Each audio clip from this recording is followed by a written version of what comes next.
Hello বন্ধুরা, আমি শেখ গন্ডেল। এখন আমি করব বাংলাদেশের পরিচালক জাহিদ প্রীতমের নতুন কাজ বুক পকেটের গল্পর রিভিউ। এই কাজটার ভালো দিক খারাপ দিক নিয়ে আলোচনা করবো আজকের এই ভিডিওতে।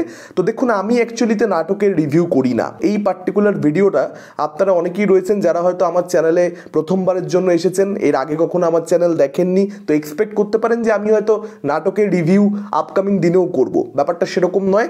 আমি নাটক তখনই দেখি যখন আমাকে প্রচুর পরিমাণে মানুষজন সাজেস্ট করে যে এই নাটকটা খুব ভালো হয়েছে, এটা দেখো, এটাকে নিয়ে চ্যানেলে কথা বলো।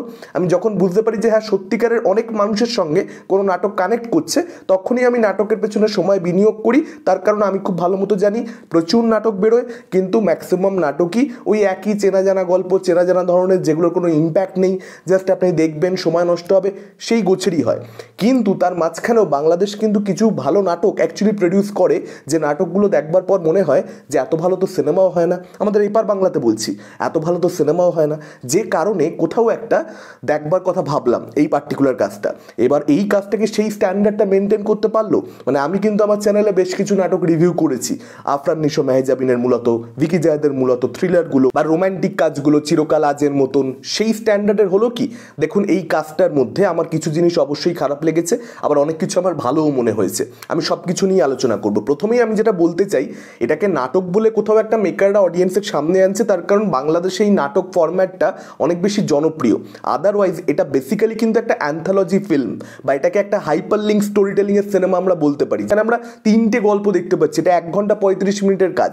নাটক মানে আমি মূলত যেটা দেখি 45-50 মিনিট, এটা কিন্তু তা নয়। এটাকে একটা পূর্ণদৈর্ঘ্যের ছবি বলা যেতে পারে। এবং অ্যান্থোলজি শুনেই বা হাইপার লিঙ্ক স্টোরি টেলিংয়ের কাজ শুনেই আমার আরও কাজটা দেখবার প্রতি ইন্টারেস্ট জন্মেছে। শুরুতেই বলে দিই, এটা বিশাল কোনো কাজ নয়, এক্সট্রা অর্ডিনারি কিছু একটা এখানে ডিরেক্টর বানাতেই চাননি। তিনি খুব সাধারণ 3টে গল্প বেছে নিয়েছেন এবং সেই গল্পগুলোকে তৈরি করতে চেয়েছেন, কিন্তু সেই তৈরি করার মধ্যে একটা যত্ন আপনি পরিষ্কার গোটা কাজটা জুড়ে লক্ষ্য করতে পারবেন। যে কারণে আমি বলবো, এটা বিশাল কোনো কাজ না হলেও বাংলা কন্টেন্ট সাপেক্ষে, মানে যারা একটা রোম্যান্টিক কাজ, একটা সোলফুল কাজ দেখতে চায়, এটা কিন্তু তাদের জন্য।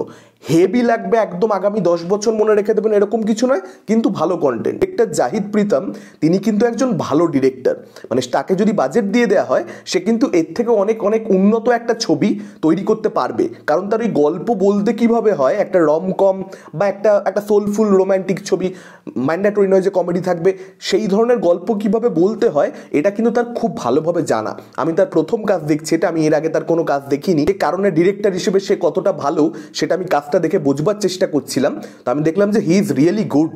মানে এই কাজটার মধ্যে মোমেন্টসগুলো অ্যাকচুয়ালি ভীষণ ভালো, এবং যেহেতু পারফরমেন্স খুব ভালো, যে কারণে মোমেন্টসগুলো খুব রিয়েল হয়ে যাচ্ছে। আর কিছু ডায়লগস রয়েছে যেগুলো খুব ইম্প্যাক্টফুল, যে কারণে সিনগুলো আফটার অল মানে বোঝা যাচ্ছে যে ওয়েল রিটেন এবং ওয়েল পারফর্মড। অভিনেতা অভিনেত্রীরাও কিন্তু খেটে কাজ করেছেন, সেটা পরিষ্কার বোঝা যাচ্ছে। যে কারণে মানে একটা রোম্যান্টিক কাজ, একটা ড্রামা কাজ, সেটার মধ্যে মানে লাইনস লেখা খুব ভালো হতে হবে এবং তার সঙ্গে সঙ্গে পারফরমেন্সেস খুব ভালো হতে হবে। সেটাই কাজটার মধ্যে কোথাও একটা হয়েছে। মোমেন্টসগুলো রিয়েল হয়ে ওঠার জন্য আপনি যতক্ষণ দেখছেন, আপনি পুরোপুরি ইনভেস্টেড থাকছেন। এমনিতেই 1.5 ঘন্টার একটা কাজ, 1 ঘন্টা 35 মিনিটের কাজ, 3টে গল্পের মধ্যে আপনি কিন্তু কোথাও আপনার মনে হবে যে বোর ফিল করছি। মানে কাজটা কিন্তু টু দি পয়েন্ট এগোতে থাকে, সেটা একটা প্লাস পয়েন্ট। যে আপনি যখন দেখা শেষ করলেন, আমার যেরকম মনে হয় ভালো কাজ, এক্সট্রাঅর্ডিনারি নয়, ভালো কাজ, বাংলা কাজ হিসেবে ভালো। কিন্তু আমার কাজটার প্রতি কোনো ধরনের বিরক্তি নেই। ম্যাক্সিমাম বাংলা কন্টেন্ট দেখে তো বিরক্তি লেগে যায়, ধরুন কী দেখলাম, বোকা বোকা জিনিস। এটার ক্ষেত্রে সেটা হয় না, তার কারণ গল্পটা খুব স্মুথলি এগোতে থাকে। একটা ইমোশনের কিন্তু জন্ম হয় অডিয়েন্সের মনের মধ্যে ক্যারেক্টারগুলোর জন্য, বা এই ক্যারেক্টারগুলোর লাইফ এর পরে কীরকমটা হবে সেটার ব্যাপারে অডিয়েন্স কোথাও একটা ভাবে। যে কারণে তাদের মুখের মধ্যে, কাজটা দেখতে দেখতেই মুখের মধ্যে একটা হাসি থাকবে। আমি বলবো না যে এটাকে আমি ঠিক রমকম জনরার কাজ বলবো না, প্রচুর যে কমেডি রয়েছে, খুব যে হাসানোর প্রচেষ্টা তা নয়, কিন্তু মুখে একটা হাসি থাকে। এবং যখন কাজটা আপনি দেখা শেষ করবেন, খুব গুড নোটে কাজটা শেষ হয়, এন্ডিংটা অডিয়েন্সের খুব ভালো লাগবে। আর যেটা বেস্ট পার্ট, সেটা হচ্ছে 3টে গল্পকে যেভাবে একে অপরের সঙ্গে যুক্ত করা হয়েছে, এটা বেস্ট পার্ট। মানে খুব সিমলেস মনে হয় সেটা। একটা গল্প থেকে আরেকটা গল্পে যে জাম্প দিচ্ছে, সেই জাম্প করাটা খুব খুব সিমলেস। মানে কোথাও মনে হচ্ছে না যে জোর করে একটা গল্প শেষ করে আর একটা গল্পে মুভ অন করলো, ব্যাপারটা এরকম নয়, খুব সিমলেস। এবং ক্যারেক্টারটাকে অ্যাকচুয়ালি প্রথম গল্পটা, আমি এখান থেকেই খারাপ দিকে ঢুকে পড়ছি, প্রথম গল্পটা আমার জন্য ওয়ার্ক করেনি। আমার এই গল্পটা একদম ভালো লাগেনি। আমার দ্বিতীয় গল্পটা এবং তৃতীয় গল্পটা খুবই ভালো লেগেছে, কিন্তু প্রথম গল্পটা আমার একদম একদম ভালো লাগেনি। সেই গল্পটা আমার কাছে এনাফ কনভিন্সিংই ছিল না। কিন্তু প্রথম গল্পটা আবার যেভাবে ফিরে আসে একদম ক্লাইম্যাক্সে, সেটা কিন্তু বেশ ভালো ছিল, সেটা কিন্তু খুব সোলফুল ছিল।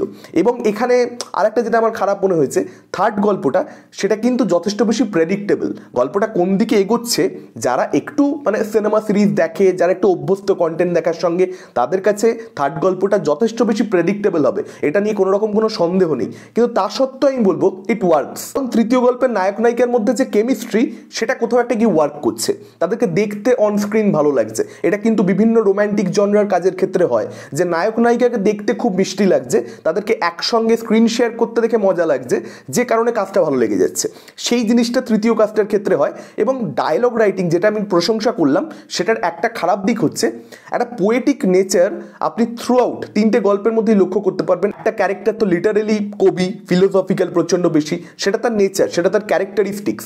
সেই ক্যারেক্টারটা বিভিন্ন সময় বিভিন্ন সংলাপ বলছে, যেটার মধ্যে ওই পোয়েটিক ব্যাপারটা খুঁজে পাওয়া যাচ্ছে, একটু কাব্যিক, সেটা নিয়ে আমার কোনো প্রবলেম নেই। কিন্তু তাছাড়াও অন্যান্য ক্যারেক্টারদের মুখেও বেশ কিছু সংলাপ রয়েছে, যেগুলো শুনে মনে হয় যে কোথাও একটা জীবন দর্শন যেটা পরিচালকের নিজের, সেটা ওই ডায়লগগুলোর মধ্যে উঠে আসছে। এবার সেটা একটু ওভারডু করে ফেলেছেন ডিরেক্টর। না, আমি বলতে চাইছি সংলাপগুলো অনেক বেশি সংলাপের মতন হয়ে গেছে, ডায়লগগুলো ডায়লগিশ হয়ে গেছে। রিয়েল লাইফে দুজন মানুষ যেভাবে একে অপরের সঙ্গে কথা বলে, সেই টাচটা আমি কিছু জায়গাতে মিস করেছি। তো ওভারঅলে আমার ভালো লেগেছে, কাজটা ভালো, এমনিতে বাংলা কন্টেন্ট হিসেবে বেশ ভালো। কিন্তু ডেফিনেটলি এই কাজটা উন্নত করবার অনেক স্কোপ ছিল, এটা আরও অনেক ভালো কাজে পরিণত হতে পারত। আমাদের এপার বাংলার ওটিটি কন্টেন্টের যে কোয়ালিটি, তার থেকে ফার ফার বেটার কাজ হয়েছে এটা, এই ব্যাপারে কোনো রকম সন্দেহ নেই। আপনাদের কি মতামত, যারা দেখেছেন কিরকম কি লেগেছে, ডেফিনেটলি আমাদের সেটা কমেন্ট করে জানাতে পারেন।